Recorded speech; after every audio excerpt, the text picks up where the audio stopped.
Começa agora a 10ª temporada dessa série Maturidade, Suas Zonas Errôneas.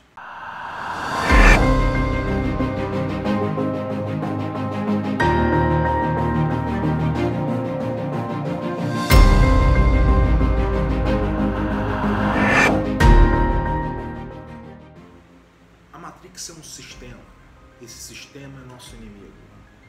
Mas quando estamos dentro dele, o que vemos? Homens de negócio, professores, advogados, marceneiros, as mesmas pessoas que queremos salvar. Mas até conseguirmos, essas pessoas fazem parte do nosso sistema. E isso faz delas nossas inimigas. Você precisa entender que a maior parte dessas pessoas não está pronta para acordar. E muitos estão inertes, tão dependentes do sistema, que vão lutar para protegê-lo. Está me ouvindo? Ou está olhando para a mulher de vestido vermelho? Lembra do Morpheus falando isso no filme Matrix? Vou contar uma história aqui. 4 amigos foram morar juntos. André, Mário, Caio e Robson. André, assim que eles chegaram, por ter uma natureza gentil e prestativa, ele sempre tomava a iniciativa de fazer a comida e lavar a louça. Todos os amigos eles reconheciam essa gentileza do André. E eles se sentiam gratos pela amizade de um cara tão prestativo assim, tão carinhoso, tão gentil. Com o tempo, todos eles se acostumaram com o André lavando a louça, claro. Era só deixar um copo sujo que o André ia lá, nunca reclamava de nada, sempre pegava lá o copo e lavava.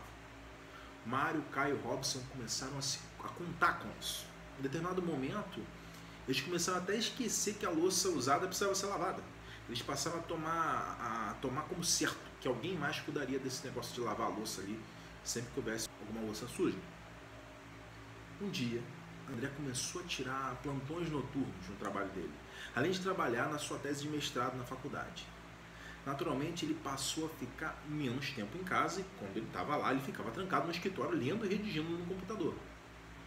Enquanto isso, os outros amigos continuaram com as suas rotinas. Já dá para imaginar que o hábito de jamais lavar sequer um copo de café que fosse, né, usado, começou a render dividendos ali para eles. O André, ele já não tinha mais tempo de lavar a louça dos outros.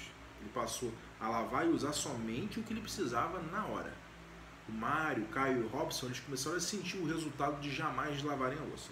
Primeiro, copos, pratos, talheres. Tudo isso ficou espalhado pela casa. Em segundo lugar, não tinha mais louças e talheres limpos disponíveis na cozinha. Em menos de uma semana disso, nesse ritmo aí, a pia já estava parecendo um entulho de esgoto. Larva de insetos se proliferava ali, sabe? Na pilha de louça que ficou acumulada. Um cheiro de podridão estava empesteando a casa. O André, por ter uma agenda lotada de atividades, ele até sentiu o cheiro, só que ele estava muito ocupado para ficar se incomodando com isso. Ele começou a fazer as refeições no quarto, né, no escritório, e a separar o material de cozinha limpo com ele mesmo, ele carregar com ele uma pequena bolsa. Ele optou até por começar a fazer as refeições dele, né, ali, como eu te disse, no próprio escritório, como eu falei, para não sentir o cheiro daquela podridão na casa, né? Ainda mais para ganhar tempo também. Tudo isso ocorreu em menos de uma semana, como eu disse. Mário, Caio e Robson, eles começaram a se desesperar. Eles já não faziam as refeições em casa, eles bebiam água direto do filtro com as mãos, né? E não demorou até que eles começassem a brigar com o André, culpando ele pelas circunstâncias que ele vivia. Mas não era uma briga simples, se liga nisso.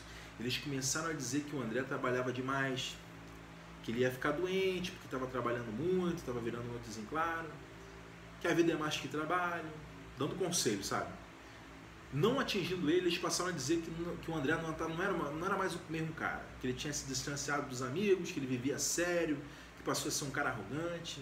Não deu certo também por fins começaram a dizer que ele era egoísta, ele só pensava nele mesmo. Disseram a ele que se ele não mudasse, o direito de permanência ali na casa ia ser questionado, o cara ia ser expulso da casa, olha só. Nas palavras do Dr. Wayne Dyer, deixar o ninho psicológico é uma das tarefas mais difíceis da vida. Esse sistema de relações de codependência, ele se intromete no nosso dia a dia de muitas maneiras. Acabar com isso é um tremendo desafio devido às numerosas pessoas que se beneficiam dessa dependência psicológica dos outros.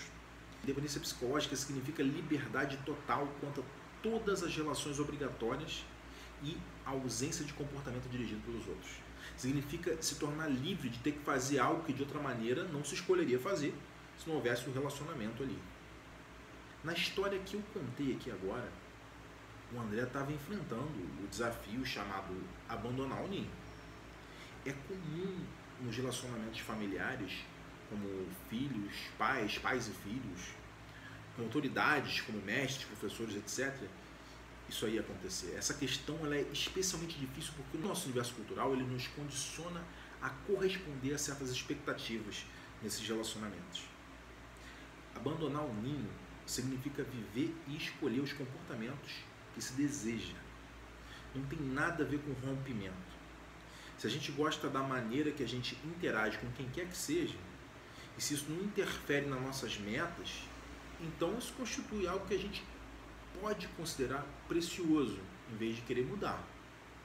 A dependência psicológica, por outro lado, significa que a gente tem relacionamentos que não envolvem escolhas, nos quais a gente é obrigado a representar alguma coisa que não deseja e que a gente ainda se ressente da maneira pela qual é forçado, se sente forçado a se conduzir. Essa dinâmica é o cerne do problema de maturidade que a gente vai falar nessa temporada. Ela está muito próxima do problema de necessidade de aprovação, sobre o qual eu falei na terceira temporada. Querer algum tipo de relacionamento não torna esse relacionamento doentio. Porém, se esse relacionamento se constitui numa necessidade, ou se a gente é forçado a esse relacionamento, né, e depois a gente se ressente disso, a gente está numa situação autodestrutiva. É essa sensação de ser uma obrigação que é o problema, não o relacionamento em si. Obrigação gera culpa e dependência, enquanto a escolha estimula amor e independência. Não existe escolha em um relacionamento psicologicamente dependente. Consequentemente, sempre vai existir indignação e mal-estar nessa aliança aí esquisita. Ser psicologicamente independente envolve a condição de não precisar dos outros. Observa que eu não disse querer os outros, mas apenas precisar. No momento em que a gente precisa, a gente se torna vulnerável, mas um vulnerável negativo aqui, um escravo. Embarcando nessa furada, a gente entrega de graça o poder sobre si para o outro, sem que ele nem ao menos queira isso, né? Na maioria das vezes, pelo menos.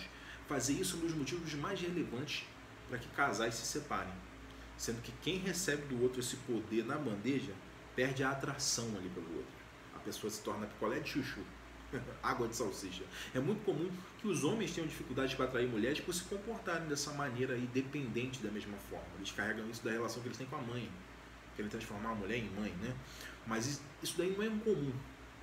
Esse comportamento em mulheres também não é incomum.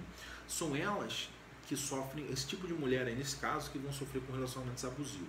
Conforme a história que eu contei sobre os amigos André, Mário, Caio e Robson, se a pessoa de quem a gente precisa vai embora, muda de ideia ou morre, a gente é forçado à imobilidade, desaba, chega a morrer também. Só que o nosso próprio universo cultural é que ensina a gente a ser psicologicamente dependente de muitas pessoas, partindo dos pais ali. Você que está assistindo agora, que inevitavelmente vai parar para prestar atenção nesses padrões que fazem parte da sua vida, talvez você fique surpreso com o quanto de dependência você tem em relação a vários relacionamentos importantes. Vou te dizer uma coisa muito importante sobre isso aí.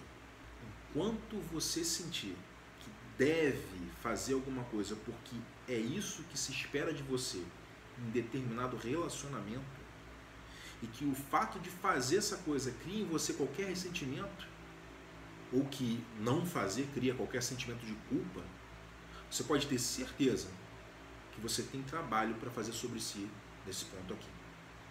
A eliminação da dependência começa com as nossas famílias, com a maneira pela qual os nossos pais lidaram com a gente quando a gente era criança e pela forma pela qual a gente lida com os nossos filhos na fase adulta agora, né? Quantas frases de dependência psicológica você carrega na mente até hoje? Quantas dessas frases você impõe aos seus filhos? No próximo episódio eu vou falar sobre como funciona a armadilha da dependência na educação das crianças e na família. Se esse vídeo aqui ele contribuiu com você, deixa aquele up em formato de braço de força aqui embaixo nos comentários, tá bom? E lembra de deixar o like, de se inscrever no canal, se você não tiver feito isso até agora. Compartilha esses vídeos aqui, o link do canal com seus amigos aí nas suas redes, tá bom? Até o próximo episódio. Força e honra.